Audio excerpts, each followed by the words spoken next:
Rain slicked the broken streets of Hollow Creek when a German shepherd stiffened in the night.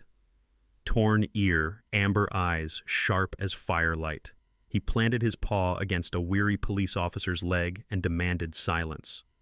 Down by the docks, in the ribs of a forgotten warehouse, men whispered over crates that could poison a town.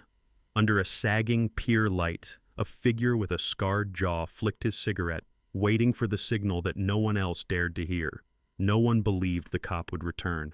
No one thought the dog would stand his ground. But he remembered every oath, every mistake, and what loyalty demands when danger waits in the dark.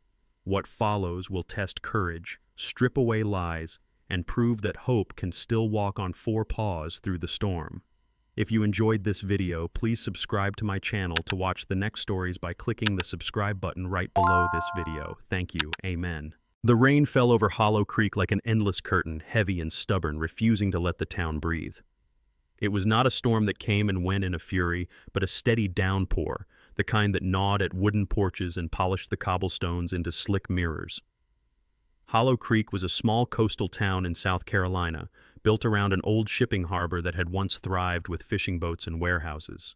Now, much of it had fallen quiet, the docks abandoned at night except for the occasional patrol car or a stray drifter seeking shelter beneath rusted tin roofs. The air carried the briny scent of the Atlantic mixed with the earthy musk of rain-soaked timber. Street lamps buzzed faintly, their yellow glow smudged by fog and drizzle, leaving most of the town swallowed in shadows. Officer Ryan Delmar pulled the collar of his navy blue patrol jacket tighter as he stepped from the precinct and crossed to his Ford Interceptor, the official Hollow Creek police truck.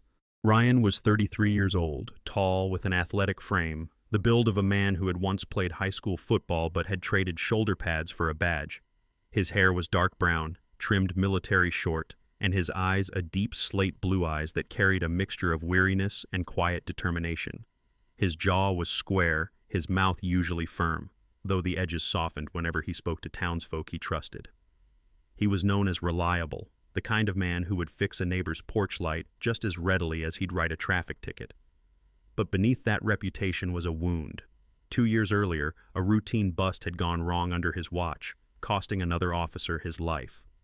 Ever since, Ryan had been battling not only the suspicion of his superiors, but also his own guilt. Every shift felt like another chance at redemption, though he rarely said it aloud. Leaping gracefully into the passenger seat was Shadow, his canine partner, a German shepherd of 6 years. Shadow was large, muscular yet lean, with sable black and tan fur that gleamed even under the dim interior lights. One of his ears stood sharp and proud while the other carried a small tear, a scar from a confrontation with a suspect months ago. His amber eyes were intelligent, almost human in their intensity, and his chest bore the confidence of an animal bred for loyalty and purpose. Shadow had been trained to detect narcotics and track suspects, but Ryan knew the dog's greatest gift was instinct. Where Ryan's senses ended, Shadow's began. Off-duty, Shadow was calm, often playful with children who visited the station, his tail wagging gently. But the instant danger lurked, his demeanor shifted into a soldier's, alert, calculating, unyielding. The wipers squealed against the windshield as Ryan started the engine. Rain hammered down on the roof of the truck, loud enough to drown out small sounds. He exhaled, gripping the steering wheel with one hand while adjusting the radio with the other. Dispatch had reported a quiet night. No calls, no disturbances beyond the usual drunken bar arguments. For Hollow Creek, that was almost suspicious. Ryan had learned that silence in a town like this was rarely innocent.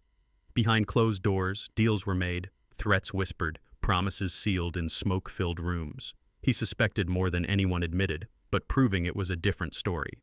Shadow shifted in his seat, his head tilting toward the fogged window. He gave a low whine, the kind that Ryan recognized as more than impatience. "What is it, boy?" Ryan asked, his voice steady but curious. Shadow's paws tapped against the glass, claws clicking faintly, and then he pivoted, placing one heavy paw firmly on Ryan's shoulder. The dog's muzzle pressed close to Ryan's ear, breath hot, as if urging him to stillness. His growl was not loud, but resonant, a rumble born in the chest. Ryan froze, pulse quickening.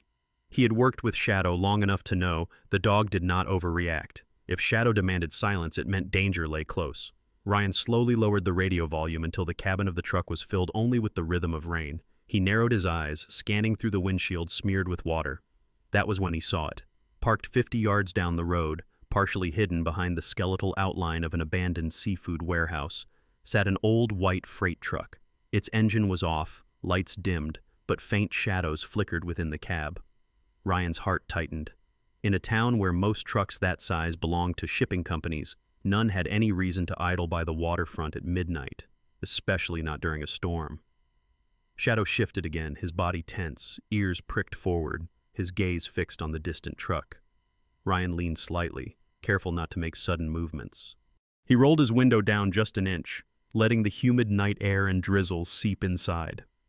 At first, he heard nothing beyond rain pattering against metal and the occasional roll of distant thunder. But then it came.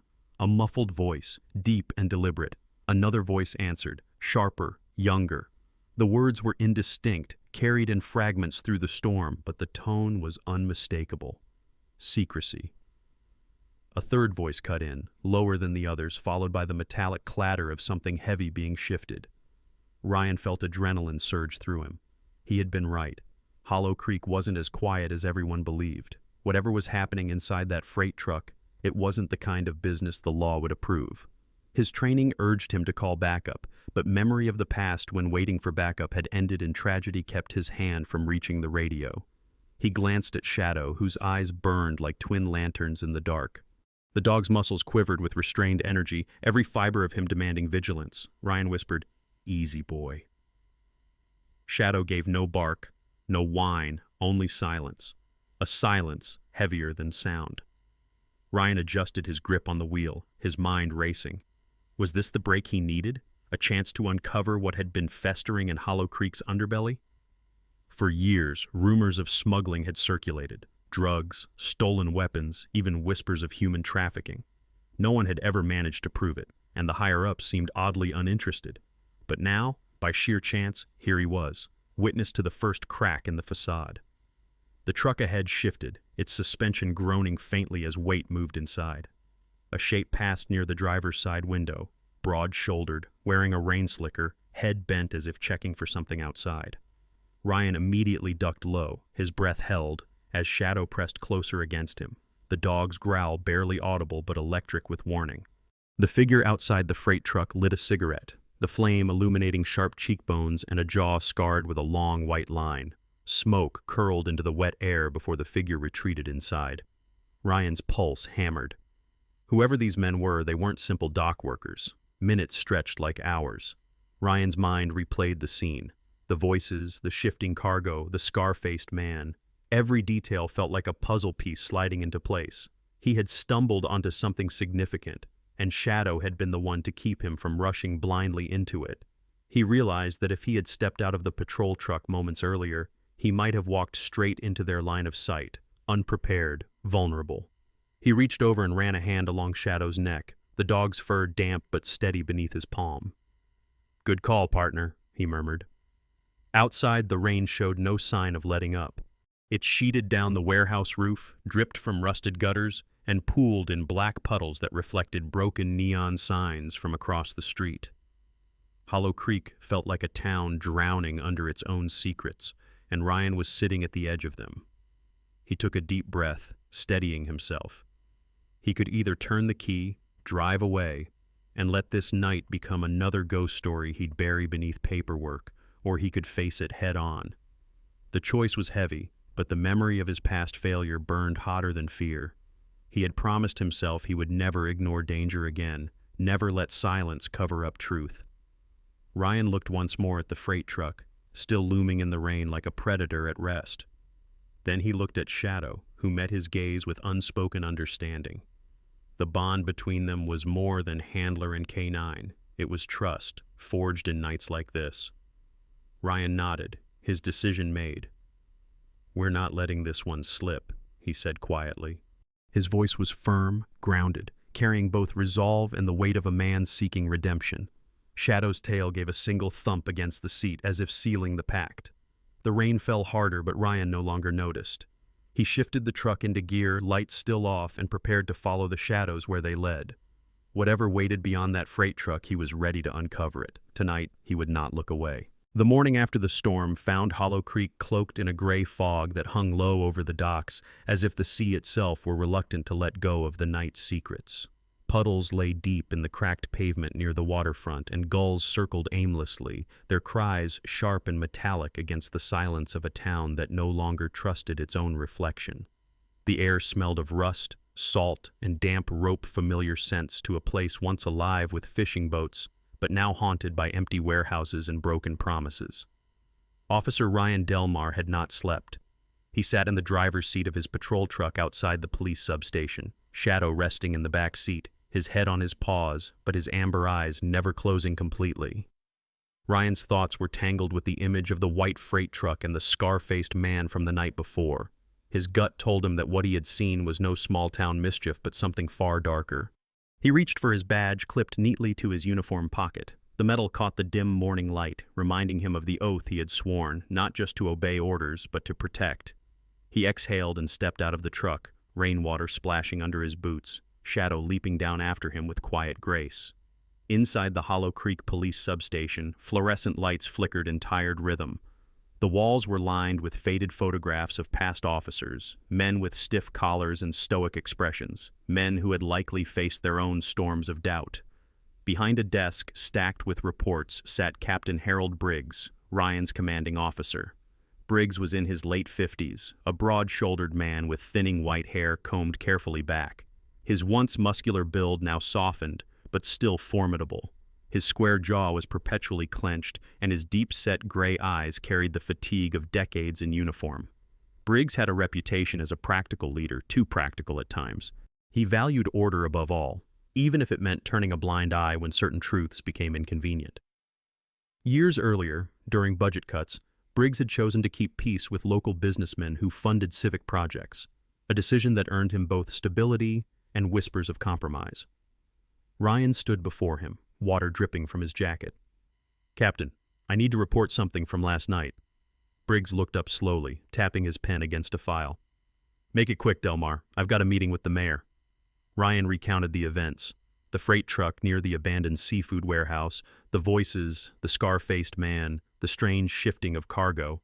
He spoke clearly, careful not to exaggerate, but as he described Shadow's warning growl and the suspicious activity, Briggs's expression hardened into one of reluctant irritation. "So let me get this straight," Briggs said finally, leaning back in his chair. "You sat in your truck, in the middle of a rainstorm, and overheard some men talking. No clear words, no visible contraband, nothing but shadows and your dog's instincts?" "It wasn't just shadows, sir. That truck doesn't belong there, and those men weren't dock workers. Shadow's never wrong when he senses danger." Briggs sighed heavily, pinching the bridge of his nose. "Delmar, you've been chasing ghosts ever since the Halverson bust went south. You want to redeem yourself, I get it. But I can't authorize an investigation every time you get a bad feeling. The council already thinks we waste resources. You want to survive in this department, you keep your head down. Don't make this bigger than it is." The words landed like stones in Ryan's chest. Halverson. Even now, the failed bust was thrown at him like a weight he could never set down. He clenched his fists, nails biting into his palms. "With respect, sir, ignoring this could be a mistake." Briggs's jaw tightened. "With respect, officer, pushing this could end your career. Let it go." The conversation ended not with understanding, but with dismissal. Ryan left the office, Shadow trotting silently at his side, ears flicking as if sensing his handler's turmoil. Outside, the fog was lifting slightly, revealing more of Hollow Creek, the peeling paint on storefronts, the boarded windows of the cannery, the crooked "for lease" signs that had become permanent fixtures. The town was bleeding from neglect, and everyone knew it. But worse than decay was the air of mistrust. Ryan's patrol route that morning took him through Main Street, where he was met with wary stares instead of greetings. At Harper's Diner, an old chrome-trimmed building that had once been the heart of community breakfasts, only half the booths were filled. Margaret Maggie Harper, the owner, stood behind the counter, a woman in her late 60s with a stout frame and kind eyes that had grown harder in recent years. Her hair, once a bright auburn, was now silver and tied back in a no-nonsense bun. She had run the diner for 40 years, feeding fishermen, school teachers, and cops alike, but the last decade had drained her cheer. Her son had been arrested years ago for a drug charge that many believed was pinned on him unjustly. Since then, Maggie served officers with polite efficiency, but never warmth. "Morning, Officer Delmar," she said flatly as he entered to refill his coffee thermos. The tone carried no malice, only distance. Conversations at nearby tables hushed slightly, then resumed. People glanced at his badge, their expressions guarded. Ryan felt the sting of their mistrust. Hollow Creek had once rallied behind its police force, but corruption rumors and unsolved crimes had poisoned that faith. To them, officers weren't protectors. They were part of the machinery that failed them. Shadow padded beside him, drawing a small smile from a boy seated in a booth, but his mother quickly tugged him closer, whispering something Ryan couldn't hear. He left the diner with the bitter taste of coffee and isolation. Later that afternoon, Ryan parked by the pier, staring at the seafood warehouse where the freight truck had stood the night before. The place loomed against the horizon, corrugated metal walls rusted and graffiti scrawled. Shadow sat alert in the passenger seat, nose twitching as if remembering the scent of strangers. Ryan knew he couldn't simply storm inside without cause, but walking away felt like betrayal to his badge, to his conscience, and to the people who silently begged for someone to care. His radio crackled with dispatch routine, but Ryan's focus was on the warehouse. That was when he noticed a figure walking along the pier. Earl Whitman, a fisherman in his early 70s, tall and wiry with a weather-beaten face and skin tanned by decades at sea. Earl's left hand was gnarled, missing 2 fingers from a boating accident in his youth.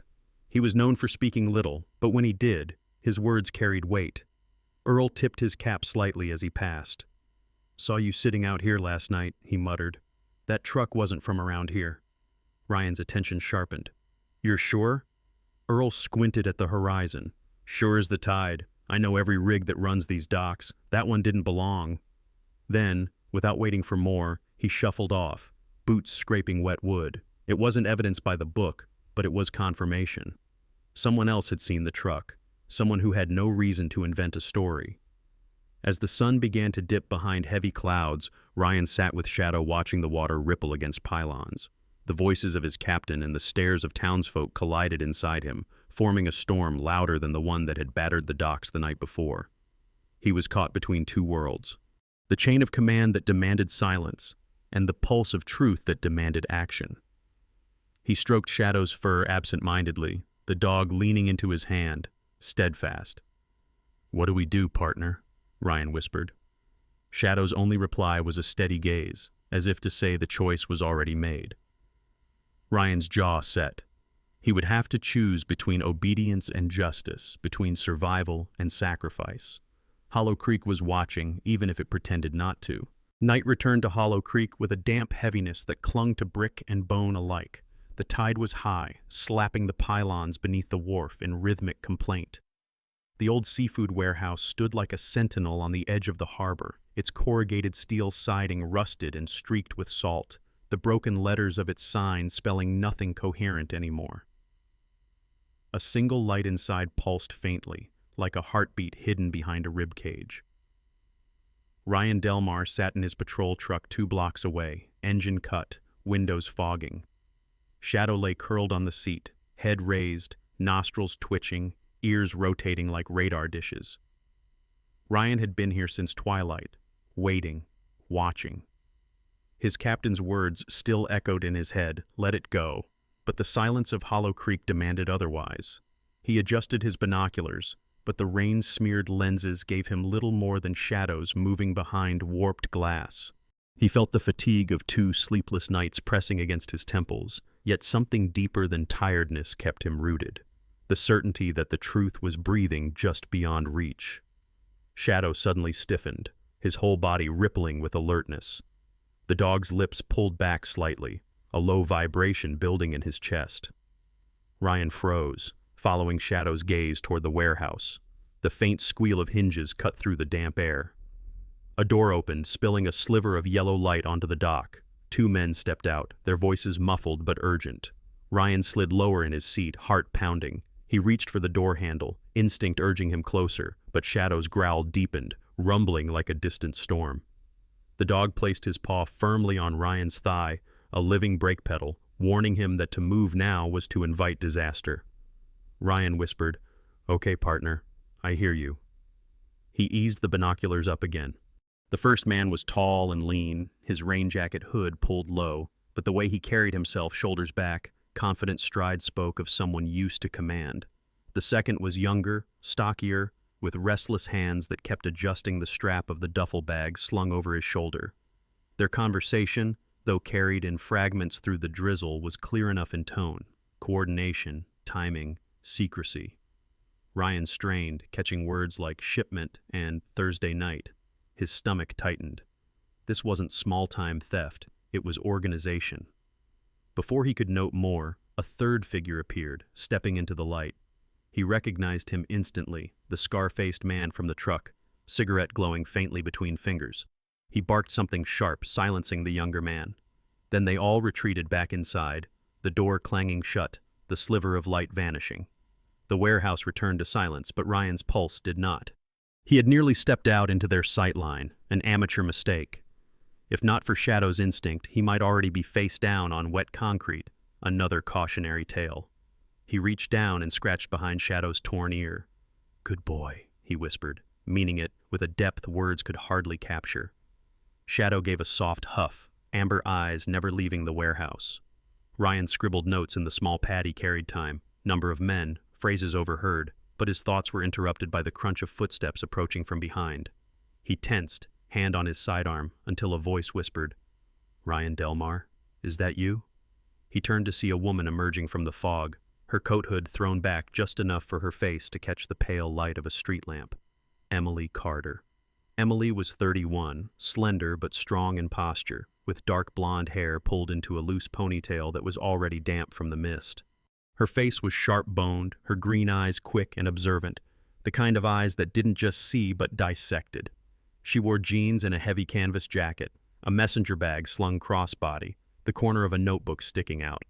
She had once been the pride of Hollow Creek's local newspaper, known for fearless reporting on town council deals and corporate land grabs. But 2 years ago, after publishing a series that hinted at smuggling through the docks, she'd received anonymous threats.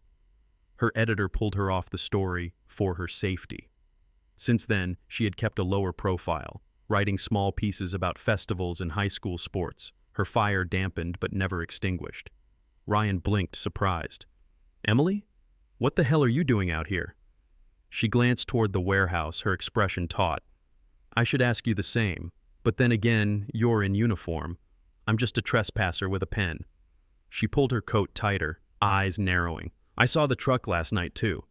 Followed a lead, same one you must have caught wind of." Ryan lowered his voice. "It's dangerous here. You need to leave." Emily gave a bitter laugh. "Dangerous is my middle name, remember? Or at least it used to be before the threats shut me up.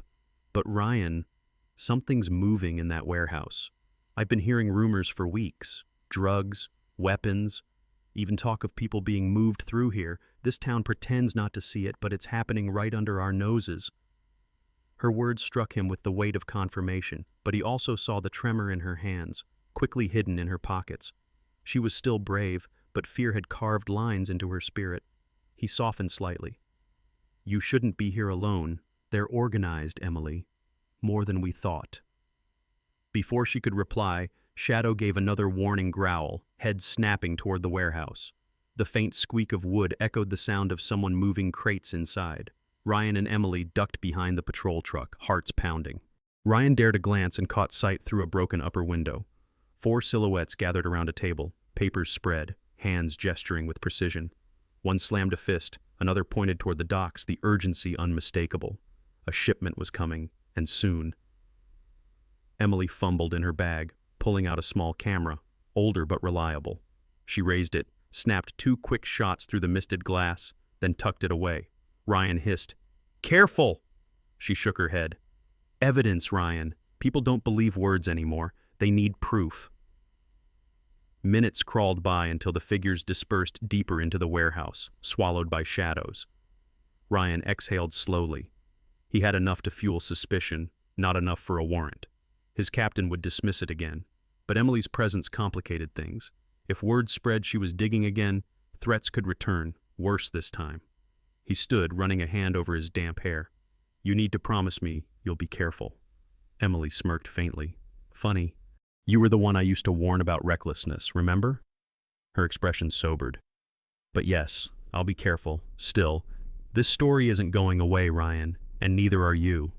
Shadow barked once, low but decisive, as if sealing the moment. Ryan looked at his partner, then back at Emily. He knew now more than ever that walking away was impossible.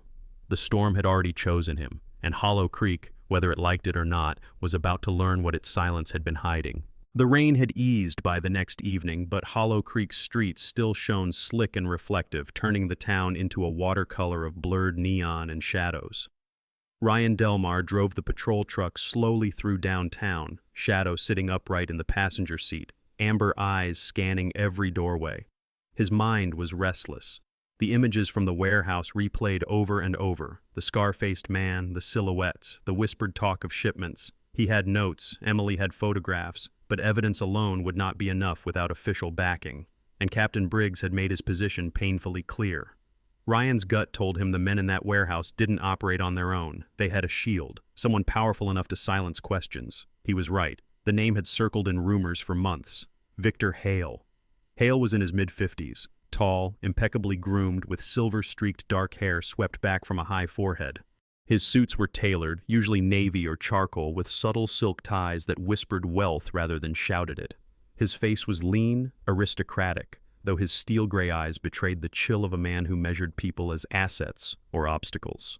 By day, Hale was Hollow Creek's most visible philanthropist. He donated to the church restoration, sponsored school scholarships, and had recently announced plans to fund a new community center. By night, however, whispers painted him as the puppeteer behind smuggling operations through the docks, the very same operations Ryan had stumbled across. No one had proof, and those who pushed too hard found themselves unemployed, disgraced, or in one tragic case, dead by accident. Ryan knew Hale's name, but seeing him in person was different. It happened 2 nights after the surveillance with Emily. Ryan, still restless, parked near the wharf again. The warehouse was quiet, locked tight. But as he circled to the other side, headlights flared, and a black Mercedes sedan rolled up. From it stepped Victor Hale himself, accompanied by 2 men in dark coats. One was the scar-faced thug, the other broad and clean-shaven, his expression blank, eyes scanning like a bodyguard. Hale walked with the ease of someone who owned the night, his leather shoes somehow avoiding the puddles. Ryan crouched low behind stacked crates, Shadow pressed silently at his knee. Through the gaps he watched as Hale entered the warehouse, emerging 20 minutes later. He lit a cigarette, inhaled with calm control, then exhaled smoke toward the sea as if sealing some unspoken deal. Ryan raised his phone, snapping a quick photo. He felt a surge of hope. This was the connection he needed. But Shadow's ears twitched, a warning too late. The scar-faced man turned sharply, eyes narrowing at the faint glint of glass in the moonlight. He barked, and suddenly the bodyguard was striding toward Ryan's position. Ryan ducked, heart hammering, scrambling back to the truck with Shadow. He slid behind the wheel just as the Mercedes headlights blazed behind him. Tires screeched, engines roared. Ryan accelerated, weaving through the slick streets. Shadow braced against the seat. For several blocks the black car followed, but finally it slowed, as though satisfied with the chase. Ryan made it back to the station with adrenaline still burning. The next morning, he entered the substation with evidence in hand notes, photos, and the fresh image of Victor Hale at the warehouse. But when he laid it before Captain Briggs, the captain's expression turned not to vindication, but to anger. "You were seen?" Briggs demanded, voice rising. "Do you have any idea what you've done?" Ryan frowned.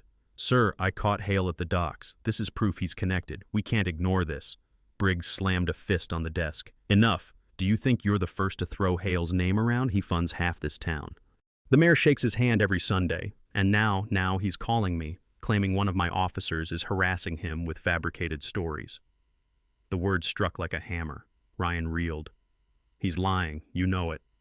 But Briggs's eyes were weary, resigned. "It doesn't matter what I know.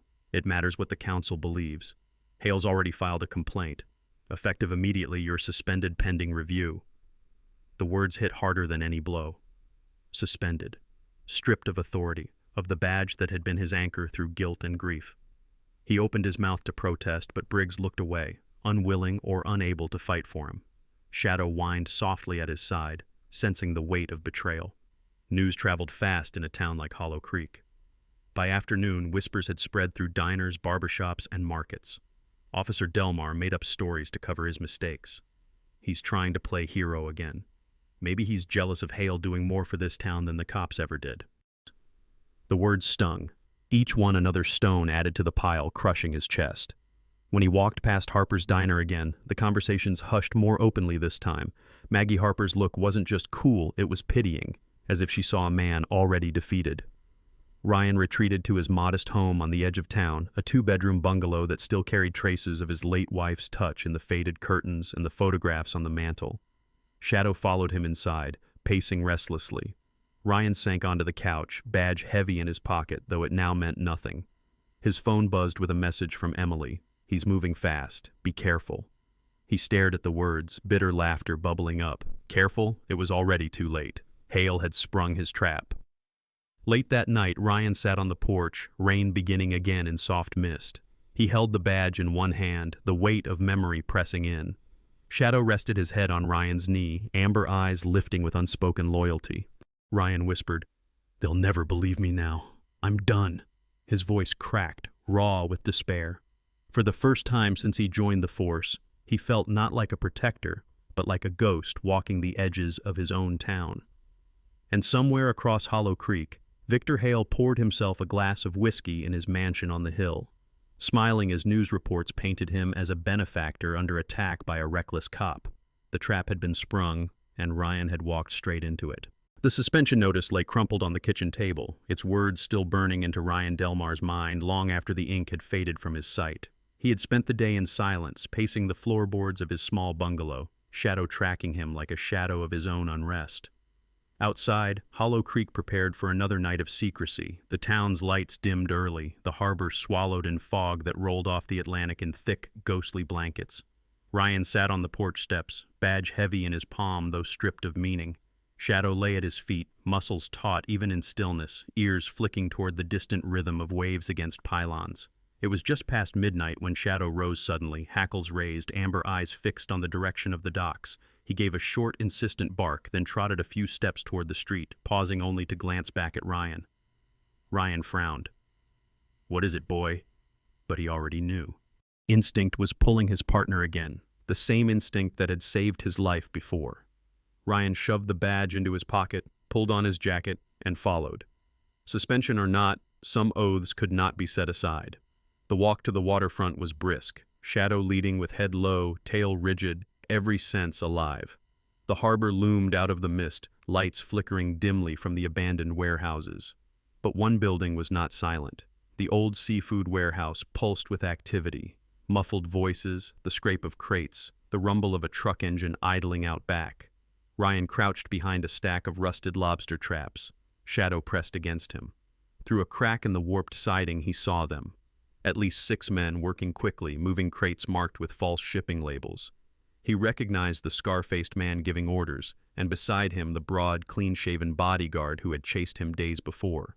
Then a figure stepped forward from deeper inside the warehouse, Victor Hale himself. Immaculate even here, his dark overcoat trimmed in cashmere, a silk scarf draped casually as though the filth of the docks could never touch him. He raised a hand, and the men quieted. His voice was calm but edged with command. "Tomorrow night, this shipment moves upriver. No mistakes. I've covered enough tracks to keep the council blind, but one slip and it unravels. Remember, Delmar may still be sniffing around. He doesn't know when to quit." The men chuckled, but Ryan felt his pulse quicken. Hale had not only anticipated him, he had named him. As Ryan shifted to get a better view, Shadow stiffened, then growled deep in his throat, low but urgent. Ryan froze just in time. A lookout had been circling the dock, a wiry man in his 40s with a patchy beard and a limp in his left leg. He carried a flashlight and a revolver tucked at his hip, his eyes scanning the fog. If Ryan had moved a second earlier, he would have been exposed. The lookout paused, squinting, but Shadow's growl warned Ryan to remain still. The man finally moved on, disappearing around the corner. Ryan exhaled, his gratitude wordless. Shadow had saved him again. A sudden click startled him. He turned to find Emily Carter crouched behind another stack of crates, camera in hand, her breath visible in the cold mist. She wore a black hooded jacket, her blonde hair tied back, eyes wide with adrenaline and determination. "I knew you'd be here," she whispered, her voice both accusation and relief. "I followed a tip. This is it, Ryan. This is what we needed." She raised the camera and filmed through the gap, steady hands capturing every movement, every word of Hale's orders. Ryan's jaw tightened. "You shouldn't be here. If they catch you—" Emily cut him off with a thin smile. "If they catch me, at least it'll prove I wasn't writing fairy tales. But they won't. Not tonight." Her voice wavered slightly, but her eyes were steady. Courage and fear wrestled inside her, but courage was winning. Inside the warehouse, crates were being pried open, revealing bundles wrapped in oilskin and tar. Ryan caught glimpses, rifles, narcotics, even cash bricks. Hale walked among them like a king inspecting his treasury. Emily's camera whirred softly, capturing proof that no councilman could deny. Then the lookout returned suddenly, flashlight beams sweeping. Ryan and Emily ducked low, hearts pounding. Shadow's body coiled, his growl vibrating against Ryan's leg. The beam paused on their hiding place, lingering. Ryan reached for his sidearm, no longer his by official right, but still carried out of necessity. Before the lookout could step closer, Shadow leapt forward with controlled ferocity. He burst from cover, teeth bared, growl erupting like thunder. The man shouted in alarm, stumbling back, gun clattering from his holster as Shadow's weight bore him to the ground. The commotion inside the warehouse halted instantly. Voices shouted, boots pounded. Ryan grabbed Emily's arm. "Go, now!" They scrambled through the maze of crates as shouts grew louder. Shadow disengaged on command, retreating to Ryan's side, hackles raised, lips curled in warning. The lookout lay groaning, disarmed, more humiliated than harmed. They ducked into the fog, footsteps echoing behind them, but the mist swallowed their shapes. Finally, they collapsed behind a row of fishing boats, lungs burning. Emily clutched the camera to her chest, face pale but triumphant. "It's all here," she gasped. "Every word, every crate. Ryan, this is enough to bury him." Ryan looked at her, at Shadow panting beside them, and felt the weight in his chest shift. For days he had been drowning, stripped of his badge, abandoned by his captain, shamed by his town. But here, in the fog, with Shadow's growl still vibrating in his ears and Emily's courage blazing in her eyes, he felt something he hadn't in months: hope. The night pressed silent around them, but it no longer felt like a trap. It felt like the beginning of a fight they might actually win. The fog that had cloaked Hollow Creek for so many nights finally began to thin with the coming of morning. Pale sunlight spilled timidly over the harbor, painting the warehouses in gold rather than shadow.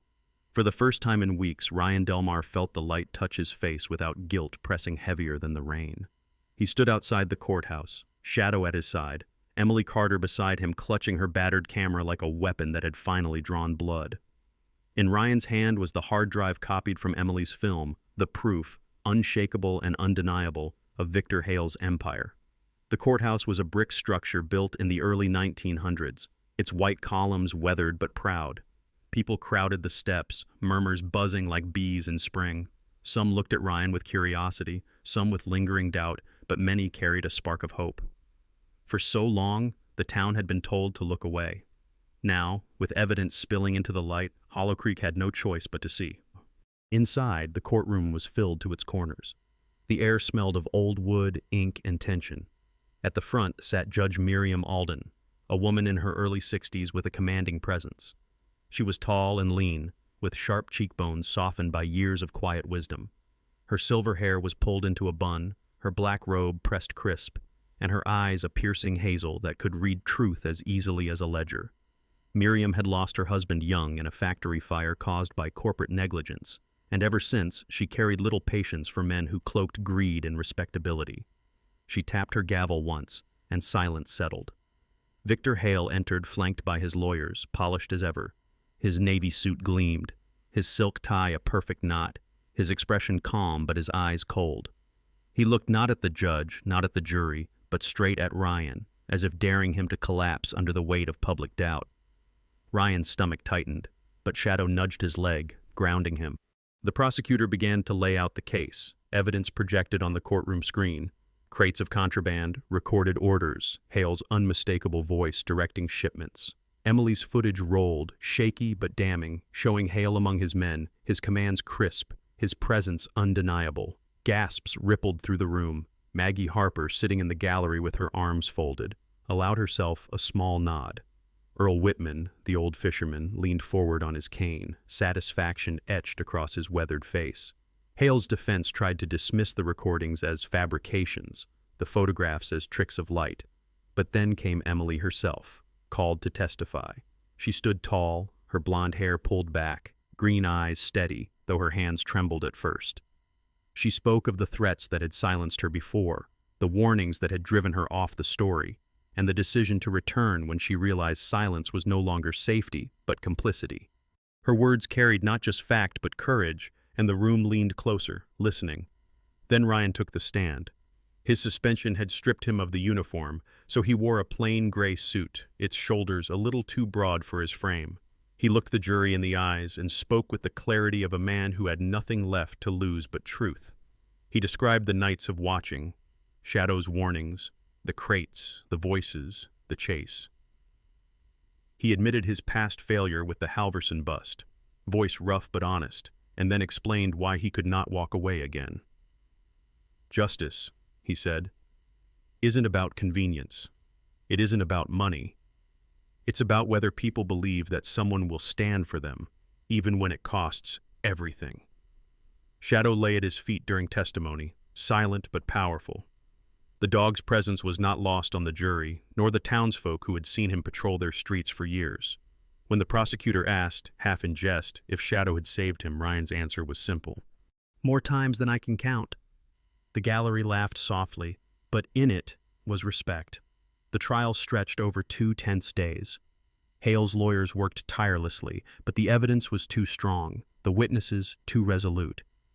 On the morning of the verdict, the courthouse filled beyond capacity. Judge Alden's voice rang firm as she delivered the decision. Guilty on multiple counts, including smuggling, racketeering, and conspiracy.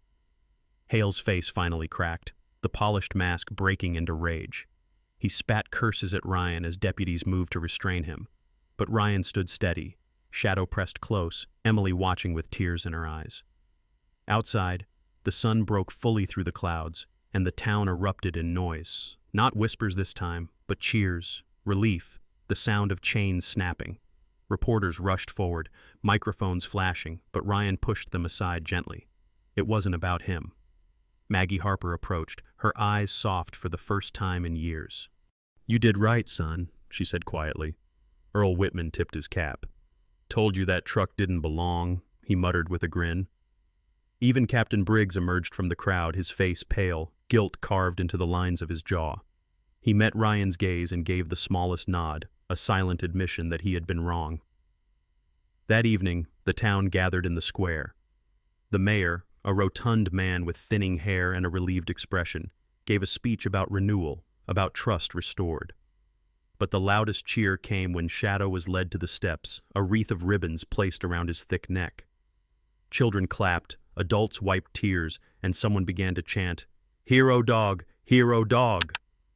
Shadow wagged his tail once, then sat with regal calm, as if knowing the town finally understood what Ryan had always known. Ryan stood back, watching, a smile tugging at his lips. He felt no hunger for the spotlight. The badge would return in time, perhaps, but it didn't matter as much anymore. Tonight wasn't about him. It was about Hollow Creek finding its voice again. It was about a reporter who had found her courage, a town that had found its backbone, and a dog whose growl had become the sound of truth. As dawn rose the next morning, Ryan walked the quiet streets with Shadow at his side. Emily caught up to him, her notebook in hand, her smile tired but bright. "Coffee?" she asked. Ryan chuckled. "Only if you promise not to write about me." She smirked. "No promises." Together they walked toward Harper's Diner, where laughter was already spilling through the windows. For the first time in years, Hollow Creek felt alive. Ryan looked down at Shadow, whose eyes glowed amber in the rising sun. "We did it, partner," he murmured. Shadow pressed closer, and in that simple gesture was the weight of everything they had fought for: loyalty, truth, and the kind of justice that could never be bought. In the end, the story of Ryan, Emily, and Shadow is not just about uncovering crime in a small town. It is about courage when the world doubts you, loyalty that never wavers, and the reminder that true justice is found in protecting one another, not in chasing glory. In our everyday lives, we may not face smugglers in the dark, but we do face fear, doubt, and moments where it feels easier to stay silent than to do what is right. This story reminds us that even in the quietest corners of life, a single act of faith, loyalty, or bravery can change everything. If this story touched your heart, share it with someone who could use a reminder of hope. Leave your thoughts in the comments, and do not forget to subscribe to our channel for more stories that inspire. May God bless you and your loved ones, and if you believe in the power of truth and loyalty, write Amen in the comments below.